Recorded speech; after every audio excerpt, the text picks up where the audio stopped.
Ezekiel chapter 41. Then the man brought me to the main hall and measured the jambs. The width of the jambs was 6 cubits on each side.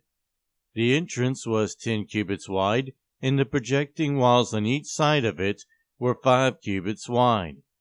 He also measured the main hall. It was 4 cubits long and 20 cubits wide. Then he went into the inner sanctum and measured the jambs of the entrance. Each was 2 cubits wide. The entrance was 6 cubits wide, and the projecting walls on each side of it was 7 cubits wide. And he measured the length of the inner sanctuary. It was 20 cubits, and its width was 20 cubits across the end of the main hall. He said to me, "This is the most holy place." Then he measured the wall of the temple. It was 6 cubits thick, and each side room around the temple was 4 cubits wide.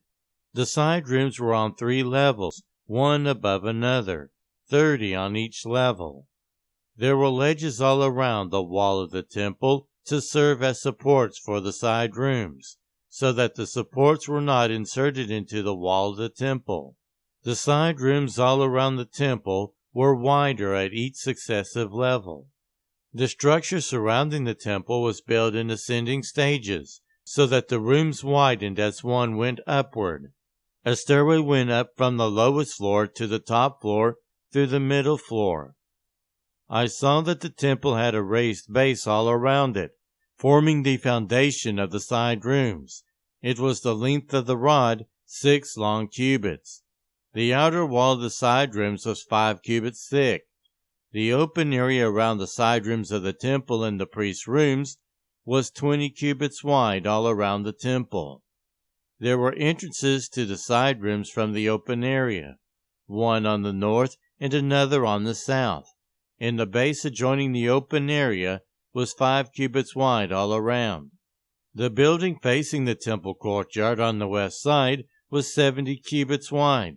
The wall of the building was 5 cubits thick all around, and its length was 90 cubits. Then he measured the temple. It was 100 cubits long, and the temple courtyard and the building with its walls were also 100 cubits long. The width of the temple courtyard on the east, including the front of the temple, was 100 cubits. Then he measured the length of the building facing the courtyard at the rear of the temple, including its galleries on each side. It was 100 cubits. The main hall, the inner sanctuary, and the portico facing the court, as well as the thresholds and the narrow windows and galleries around the 3 of them. Everything beyond and including the threshold was covered with wood.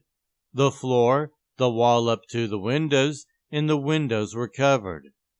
In the space above the outside of the entrance to the inner sanctuary, and on the walls at regular intervals all around the inner and outer sanctuary, were carved cherubim and palm trees. Palm trees alternated with cherubim.